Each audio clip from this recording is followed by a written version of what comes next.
وأحسن منك لم تر قط عيني وأجمل منك لم تلد النساء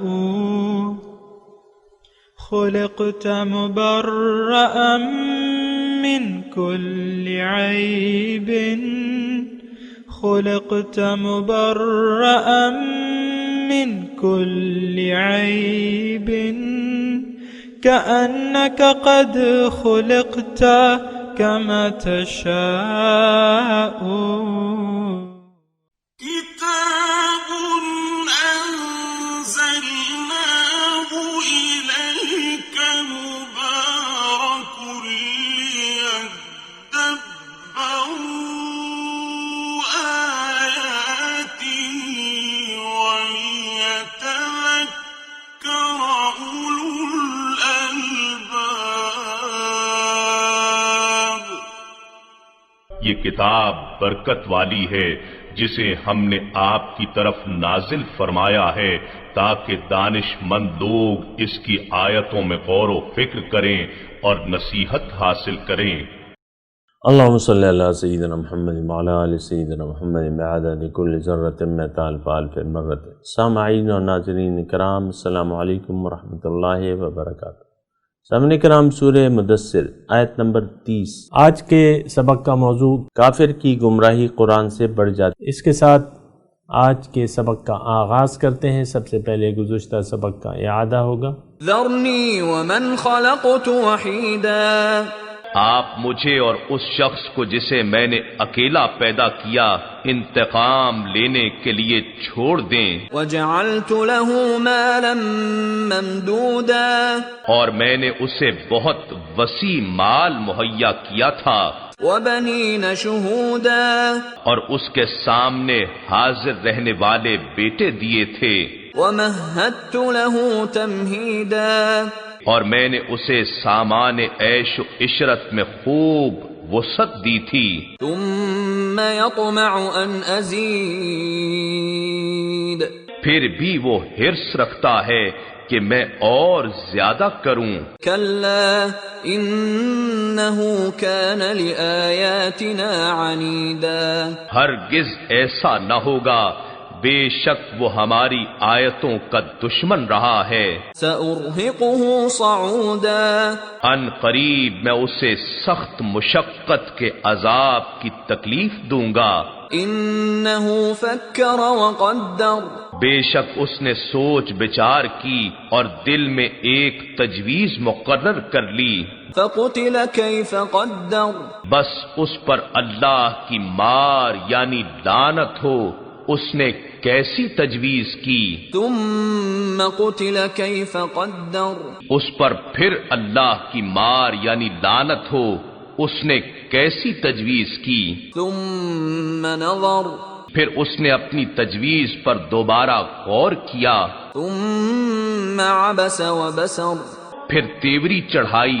اور منہ بگاڑا، ثم ادبر واستکبر، پھر حق سے پیٹھ پھیر لی اور تکبر کیا، فقال ان هذا الا سحر یؤثر، پھر کہنے لگا کہ یہ قرآن جادو کے سوا کچھ نہیں جو اگلے جادوگروں سے نقل ہوتا چلا آ رہا ہے، ان هذا الا قول البشر، یہ قرآن بجز انسان کے کلام کے اور کچھ نہیں، سأصلیہ سقر، میں ان قریب اسے دوزخ میں جھونک دوں گا، وما ادراک ما سقر، اور آپ کو کس نے بتایا ہے کہ سقر کیا ہے؟ لا تبقی ولا تذر، وہ ایسی آگ ہے جو نہ باقی رکھتی ہے اور نہ چھوڑتی ہے، لواحۃ للبشر، وہ جسمانی کھال کو جھلسا کر سیاہ کر دینے والی ہے۔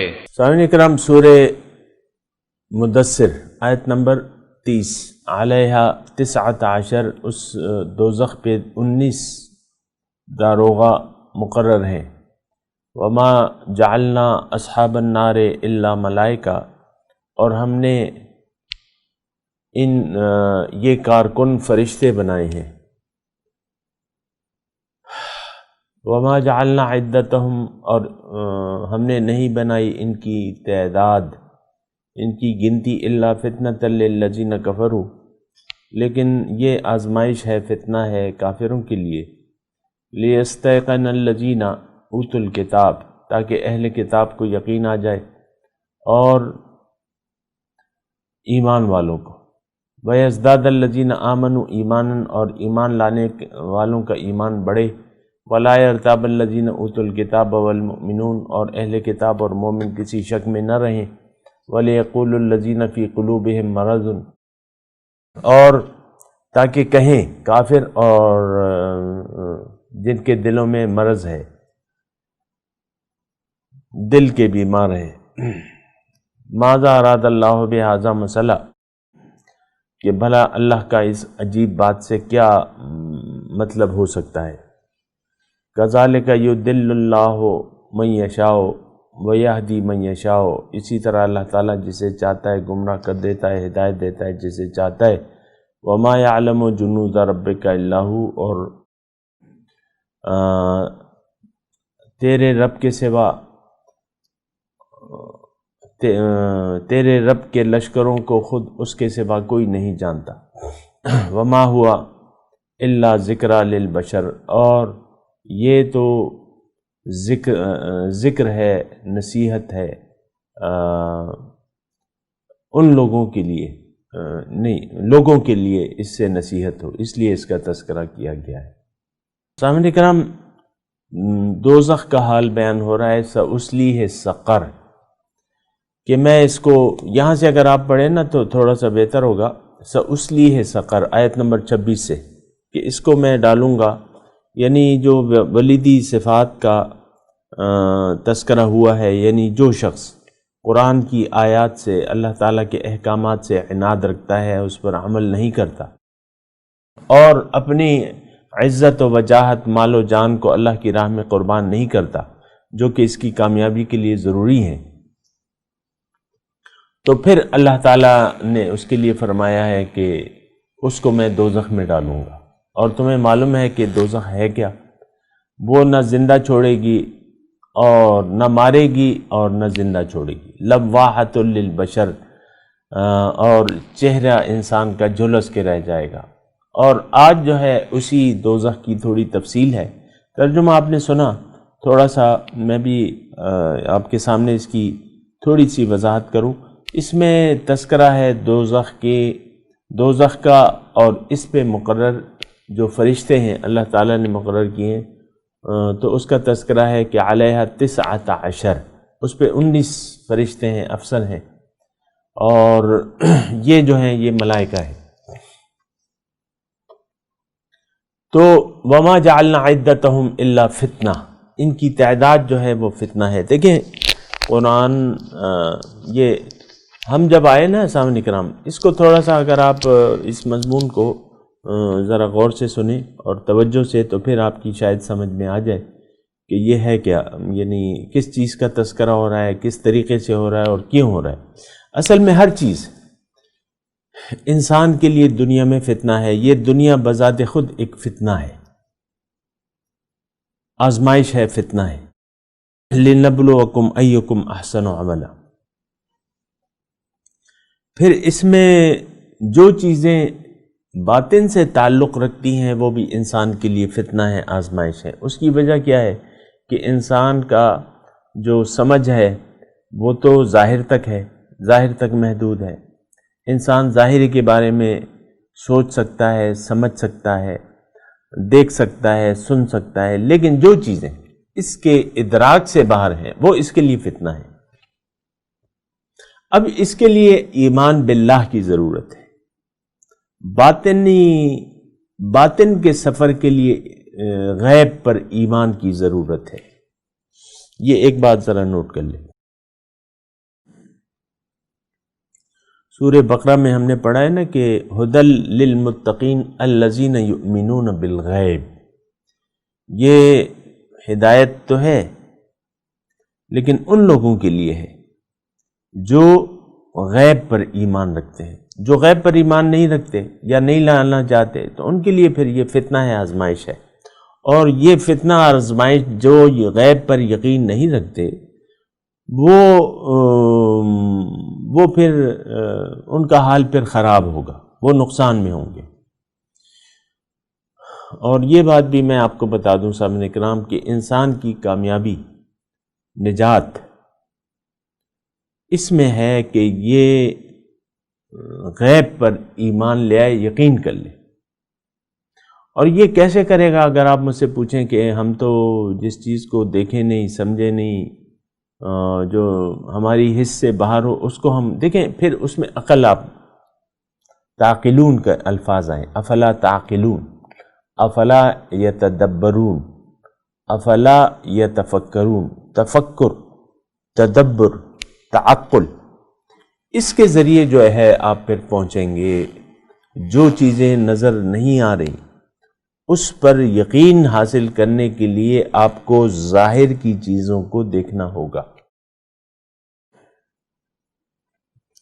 یعنی ظاہری چیزوں سے آپ اندازہ لگا کے پھر غیب پر یا اس کو دیکھ کے پرکھ کے آپ پھر جو چیز نظر نہیں آ رہی اس کے بارے میں آپ یقین حاصل کر سکتے ہیں۔ مثال کے طور پہ یہ ہماری مٹی ہے، یہ اب بے شمار قسم کی چیزیں اس سے حاصل ہو رہی ہیں، اور آپ اس میں جد و جہد کرتے ہیں تو کبھی اس میں سے آپ کو آلو مل جاتے ہیں، کبھی مالٹے مل جاتے ہیں، کبھی کیلے مل جاتے ہیں، کبھی سیب کے انبار مل جاتے ہیں، کبھی آموں کے انبار مل جاتے ہیں، کبھی کھجوروں کے انبار مل جاتے ہیں، کہیں ناریل کے انبار مل جاتے ہیں، کہیں انناس کے انبار مل جاتے ہیں، کہیں بھنڈی ملتی ہے، کہیں مرچ ملتی ہے، کہیں پیاز ملتی ہے، کہیں لہسن ملتا ہے، کہیں ادرک ملتی ہے، کہیں چاول ملتے ہیں، کہیں دالیں ملتی ہیں، وغیرہ وغیرہ وغیرہ وغیرہ، ایک لمبی فہرست ہے۔ اب یہ مٹی اگا رہی ہے، مٹی سے یہ چیزیں حاصل ہو رہی ہیں، اس پہ تھوڑا غور کریں کہ یہ کون کر رہا ہے۔ اس کا میں اس میں تفصیل سے نہیں، مختصر آپ کو کہہ رہا ہوں، اس کا فاعل، بیج کو پھاڑنے والا کون ہے؟ فالق الاصباح۔ دانے کو پھاڑنے والا کون ہے؟ اللہ ہے۔ ان کو مختلف ذائقے دینے والا کون ہے؟ اللہ ہے۔ ان کو مختلف رنگ دینے والا کون ہے؟ اللہ ہے۔ اللہ ایک ذات جس کے بارے میں ہم تصور نہیں کر سکتے، وہ اللہ ہے جو سورج کو مغرب سے نکالتا ہے اور مغرب میں غروب کر دیتا ہے۔ رب المشرق والمغرب لا الہ الا ہو فاتخذہ وکیلا۔ ابھی ہم سورہ مزمل میں پڑھ کے آئیں تو دیکھیں آسان ہے غیب پر یقین کر لینا، جس چیز کا تعلق باطن سے ہے اس پر یقین کر لینا آسان ہے، اور وہ آپ کو ظاہر کے مطالعے سے حاصل ہوگی۔ الذین یتفکرون فی خلق السماوات والارض، یہ زمین اور آسمان میں سوچتے ہیں، تفکر کرتے ہیں۔ دوسری جگہ ہے کہ اولم یتفکروا فی انفسہم، پھر دوسری جگہ ہے کہ کیا یہ اپنے آپ میں نہیں سوچتے، پھر تیسری جگہ ہے کہ سنریہم آیاتنا فی الآفاق وفی انفسہم حتی یتبین لہم انہ الحق من ربہم۔ اگر آفاق اور انفس میں یہ غور کریں تو ان کو پتہ چل جائے گا کہ جو کچھ ہے وہ یہ انہ الحق، یہ کلام حق ہے، رب کی طرف سے ہے۔ تو دیکھیں، میں آپ کو ظاہر ہے کہ ہم میں سے ہر شخص آج کے معاشرے کا ظاہر بین ہے، ظاہر دان ہے، میٹیریلسٹ ہے۔ ہم خود میٹیریلسٹ ہیں، میں دعوے سے کہہ رہا ہوں۔ آپ نہیں کہہ سکتے دعوے سے کہ میں مادہ پرست نہیں ہوں، آپ مادہ پرست ہیں۔ جو گھر میں زوجین ہیں یہ مادہ پرست ہے، جس کی میں آپ کو اکثر مثال دیتے رہتا ہوں۔ یہ مادہ پرست ہی ہیں، یہ ظاہر کو دیکھ رہے ہیں، باطن کو نہیں دیکھ رہے، رب کو بھول گئے۔ ہم لوگوں نے رب کو بھلا دیا ہے، اور یہ دنیا اب ہمارے لیے بہت بڑی آزمائش بن گئی، اور اس آزمائش میں ہم فیل ہو رہے ہیں۔ یہاں ہے نا کہ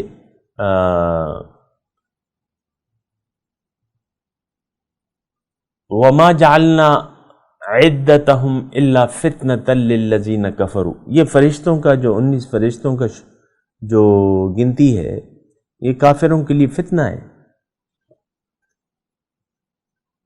تو ہم تو ہیں ناشکرے لوگ، اس میں تو کوئی دو رائے نہیں ہے. آپ نہیں کہہ سکتے کہ میں شکر گزار ہوں، اللہ تعالیٰ کا نیک بندہ، شکر گزار بندہ ہوں، آپ نہیں کہہ سکتے. مطلب میری مراد جو ہے عام معاشرے کے فرد سے ہے. آپ یعنی اس جو معاشرہ جس میں میں اور آپ رہ رہے ہیں، یہ ببانگ دہل یہ دعویٰ نہیں کر سکتا کہ میں شکر گزار ہوں، بلکہ یہ تسلیم کرتا ہے کہ میں ناشکر ہوں. میں نے رب کی نعمتوں کو نہ پہچانا ہے، نہ اس کو استعمال کیا ہے، اور نہ میں نے اپنے رب کو پہچانا ہے، نہ میں نے اپنے آپ کو پہچانا ہے، اور میں تو صرف اس دنیا کا پجاری ہوں. یہ ہم اپنے زبان حال سے یہ پکار کے کہہ رہے. تو میں یہاں فتنے کی بات کر رہا تھا، بات ہو رہی تھی 19 فرشتوں کی، اور اس میں ایک لمبا مضمون ہے. لیکن جو میں آپ کو بات کہہ رہا ہوں نا کہ یہ فتنہ، یہ ہر چیز فتنہ بن چکی ہے. اب دوزخ ہے اور مرنے کے بعد جی اٹھنا ہے، جنت ہے، دوزخ ہے، یوم حساب ہے. ان تمام چیزوں پہ ہمارا یقین نہیں ہے، یعنی یقین کامل. ہمارا رخ تو ظاہر کی طرف ہے. اب اگر ہمارا باطن پر ایمان ہوتا تو ہمارا رخ پھر باطن کی طرف ہوتا. اللہ تعالیٰ نے ہمیں ظاہر کے لیے نہیں پیدا کیا، یہ بات نوٹ کر لیں. ہمیں باطنی کامیابی کے لیے اللہ تعالیٰ نے پیدا کیا ہے. تو میں آپ کو یہ کہہ رہا تھا کہ ہم فتنے میں تو پڑ چکے ہیں. الا فی الفتنۃ سقطوا،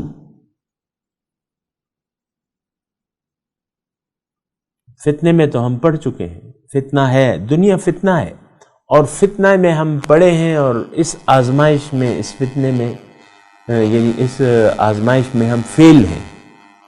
ہمارا اپنے رب پر ایمان نہیں ہے کہ وہی میرا مقصود، وہی میرا معبود، وہی میرا مطلوب، اور وہی میرا محبوب. اس پہ ہمارا ایمان نہیں ہے. تو یہ فتنہ ہے ہمارے لیے. اب یہ دیکھیں 19 فرشتے ہیں، ہماری سمجھ کام ہی نہیں کرتی. چاہیے تو یہ تھا، دیکھیں باطن کے بارے میں چونکہ ہم جانتے نہیں ہیں، اس لیے اللہ تعالیٰ جو فرما رہا ہے وہ حق ہے اور سچ ہے. ایمان، آپ کا ایمان بڑھ جانا چاہیے. ہاں جی، ایمان والوں کی جو کیفیت ہے وَيَزْدَادَ الَّذِينَ آمَنُوا، ایمان والوں کا باطنی خبر پر جب ان کو پڑھی جاتی ہے تو ان کا ایمان بڑھ جاتا ہے. سبحان اللہ. ابو بکر رضی اللہ تعالیٰ عنہ کو جب خبر دی گئی باطن کی، یہ حضور صلی اللہ علیہ وسلم دعویٰ کر رہے ہیں کہ دیکھو، ابو بکر اس مجلس میں موجود نہیں تھے، باہر تھے. تو جب انہوں نے دعویٰ کیا معراج کا، کہ معراج راتوں رات جو ہے وہ گیا تھا بیت المقدس گیا تھا، وہاں سے پھر واپس آئے ہو، تو یہ تو باطنی بات تھی، ظاہر کی بات تو نہیں تھی. اگرچہ معراج ظاہری تھی، جسم کے ساتھ ہوئی تھی، لیکن ہم لوگوں کے لیے تو باطنی. تو ابو بکر نے تو تصدیق کر دی، ایمان والے تھے نا اور شک میں پڑ گئے کافر. انہوں نے جھٹلا دیا، نہیں مانا. ایسا ہے، یعنی یہ 19 فرشتے جو ہیں یا دوزخ کا جو حال ہے، اس پہ ہمارا ایمان ہے اور ہمارا ایمان بڑھ جاتا ہے کہ ہاں یہی ہے حقیقت، یہی ہے جو اللہ بیان فرما رہے. دوزخ پیدا کس نے کی ہے؟ اللہ نے. تو جو انتظام ہے اس کا وہ بھی اللہ تعالیٰ نے کیا. جو انتظام ہے یہ کہ تو کوئی بڑی بات نہیں ہے، یہ تو دوزخ کا اللہ تعالیٰ فرما رہے ہیں کہ بس یہ دوزخ کا انتظام فرما رہے ہیں کہ 19 داروغہ ہیں، افسر ہیں اس کے، اور ان سب کا داروغہ ایک ہے. افسروں کا جو افسر ہے وہ مالک ہے. یا مالک لیقض علینا ربک. یہ ناشکرے لوگ اس دن چیخ و پکار کریں گے، مالک سے کہیں گے یا مالک لیقض علینا ربک، اے مالک رب سے کہیں کہ ہمارا قصہ تمام کر دے. نو، قصہ تمام تمہارا نہیں ہوگا، وہاں ہمیشہ کے لیے تم رہو گے، کیونکہ تم ناشکرے ہو، تم نے حق کو جھٹلایا. یہ میں اپنے معاشرے اپنے مسلمان بھائیوں کے لیے کہہ رہا ہوں، کافروں یہ دیکھیں دراصل ہمیں اور عام کافروں میں صرف فرق ہے زبانی اقرار کا، وہ لوگ اقرار نہیں کرتے، عملاً وہ بھی ان کا انکار قولاً اور عملاً ہے، اور ہمارا انکار جو ہے وہ صرف عمل سے ہے، بات سے، زبان سے تو مانتے ہیں نا، زبان سے تو انکار نہیں کرتے۔ تو بات یہ ہے کہ اس فتنے میں تو ہم پڑ گئے ہیں۔ وما جعلنا اصحاب النار الا ملائکہ وما جعلنا عدتهم الا فتنہ للذین کفروا۔ نتیجہ تو یہ ہونا چاہیے تھا کہ جب جو ان کو کتاب دی گئی وہ یقین کر لیتے اور ایمان والوں کا ایمان بڑھ جاتا تو بڑھ گیا۔ اوت الکتاب، جن کو کتاب دی گئی، یہ آیات ہیں سامعین کرام، اولین آیات ہیں۔ میں نے آپ کو کہا کہ سورہ اقرا کے بعد پہلی یا دوسری سورت ہوگی شان نزول میں۔ تو وَيَزْدَادَ الَّذِينَ آمَنُوا وَلَا يَرْتَابَ الَّذِينَ أُوتُوا الْكِتَابَ وَالْمُؤْمِنُونَ، شک میں نہ پڑھیں، شک میں نہیں پڑھنا چاہیے تھا اور پڑھے نہیں۔ جو اہل کتاب، جو خالص سچے مومن تھے اس وقت وہ بھی، اور جو مومن تھے اس وقت وہ بھی شک میں نہیں پڑے، اور کافروں نے اور منافقوں نے بولے یقول الذین فی قلوبہم مرض والکافرون ماذا اراد اللہ بہذا مثلا۔ اللہ تعالیٰ کا اس مثال سے کیا ارادہ ہے، یعنی کیا کہنا چاہتا ہے اللہ تعالیٰ؟ بھئی اللہ تعالیٰ جو کہنا چاہتا ہے وہ تو اس نے کہہ دیا، اب تمہارا تو اس پہ یقین نہیں ہے تو تمہیں تو یقین نہیں آئے گا اور تم گمراہ ہو جاؤ گے۔ کذالک یضل اللہ من یشاء ویہدی من یشاء، اسی طرح اللہ تعالیٰ گمراہ کر دیتا ہے جس کو چاہتا ہے اور ہدایت دیتا ہے جسے چاہتا ہے۔ تو دیکھیں حق جب آ گیا، حق کیا؟ کلام الہی میرا مطلب ہے، اللہ کے رسول، اللہ کی کتاب، جب یہ دونوں آ گئیں تو اب یہ ہے کہ جو اس کو نہیں مانتا وہ گمراہ ہو جائے گا، جو مانتا ہے تو یہ ہدایت پا جائے گا۔ تو اس میں تو مطلب یضل بہ کثیرا ویہدی بہ کثیرا۔ دوسری جگہ اللہ تعالیٰ نے سورہ بقرہ میں غالباً یہ مضمون کہ اللہ تعالیٰ گمراہ کرتا ہے اس ہدایت کے ذریعے کافی لوگوں کو، یہ میرے خیال سے اس میں آیات آئی ہیں یا جو بھی اس کا وہ ہے، لیکن ہے تو یضل بہ، یعنی قرآن کے ذریعے، قرآن کا نزول ہوتا ہے تو بہت سے لوگ ان کا انکار اور بڑھ جاتا ہے۔ وَيَزْدَادُ ایمانا مع ایمانہم کے الفاظ ہیں، کافروں کا انکار بڑھ جاتا ہے، مومنوں کا ایمان اور بڑھ جاتا ہے۔ تو یہ اتنی کوئی بات نہیں ہے، لیکن ایک بات اس تمام مضمون کا لب لباب جو ہے وہ یہ ہے کہ یہ آیت ان کافروں کے لیے تھی تو تھی، لیکن آج ہمارے لیے ہے۔ آج ہم فتنے میں پڑے ہوئے، دنیا کے فتنے میں کون نہیں گرفتار؟ یہ بات بتائیں ہم نے۔ عزت، دولت، عزت، شہرت اور حب مال، حب جاہ، اس کے فتنے میں کون نہیں ہے؟ اللہ کے بندے اس فتنے میں نہیں آتے، دنیا کے محبت میں نہیں گرفتار ہوتے۔ اللہ کے جو بندے ہیں، جو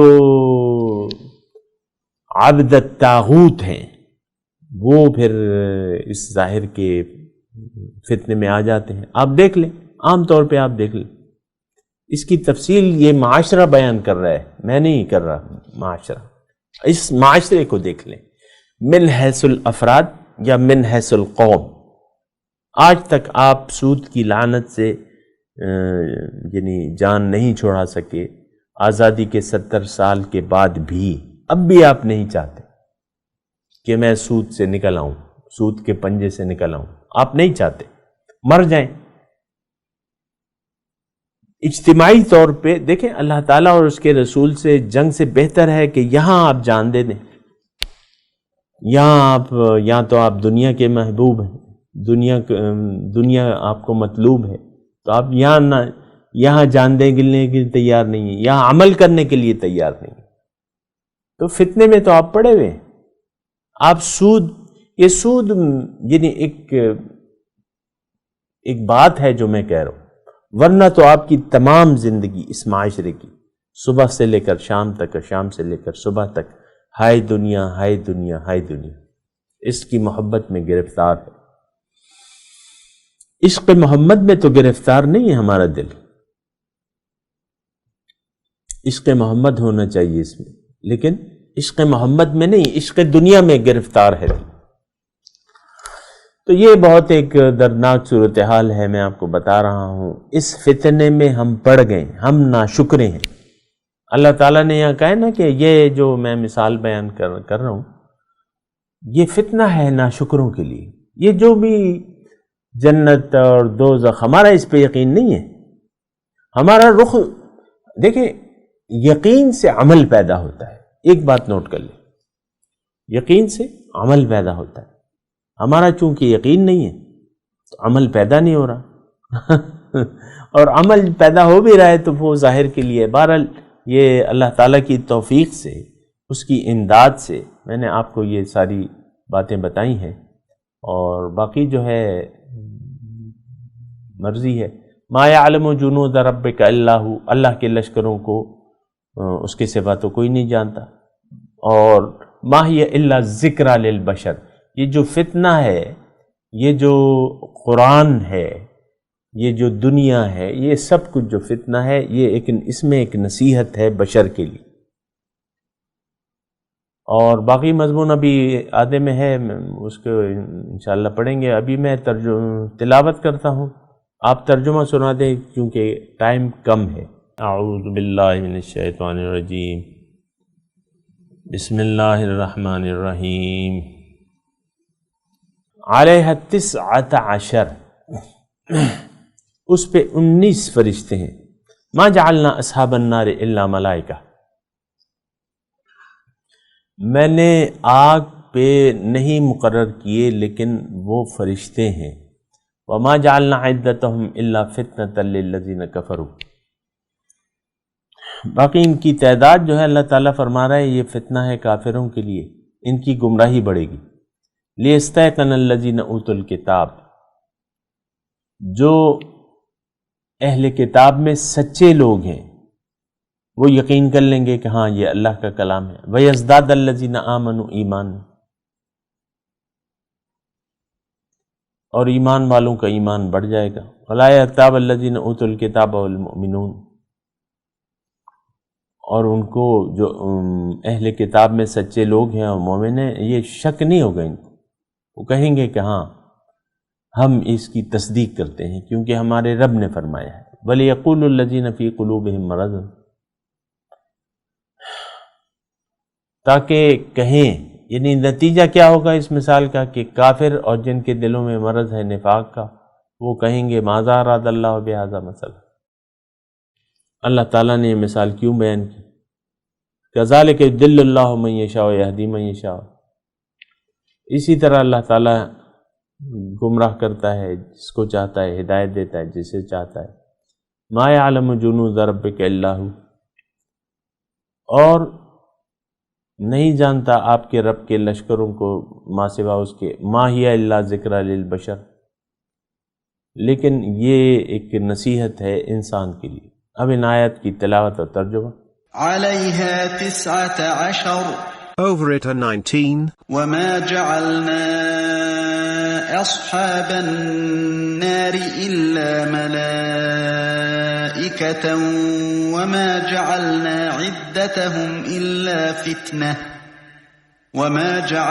عدتهم إلا فتنة للذين كفروا ليستيقن الذين أوتوا الكتاب ويزداد الذين آمنوا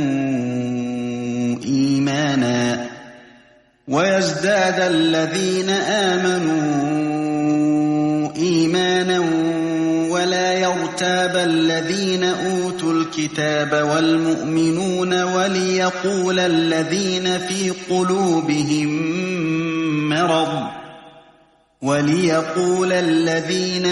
قلوبهم مرض والكافرون ماذا أراد الله بهذا مثلا كذلك يضل الله من يشاء ويهدي من يشاء وما يعلم جنود ربك إلا هو وما هي إلا ذكرى للبشر. We have appointed only angels to be wardens of the fire, and caused their number to be a stumbling block for those who disbelieve, so that those given the scripture may attain certainty, and those who believe may increase in faith, and those given the scripture and the believers may not doubt, and those in whose hearts is sickness and the unbelievers may say, what did God intend by this parable? Thus God leads astray whom he wills, and guides whom he wills. None knows the soldiers of your Lord except he. This is nothing but a reminder for the mortals. اس کے ساتھ ہی آج کے درس کا وقت اختتام کو پہنچا. انشاءاللہ اگلے درس میں ملاقات ہوگی. وآخر دعوانا ان الحمدللہ رب العالمین. والسلام علیکم ورحمۃ اللہ وبرکاتہ.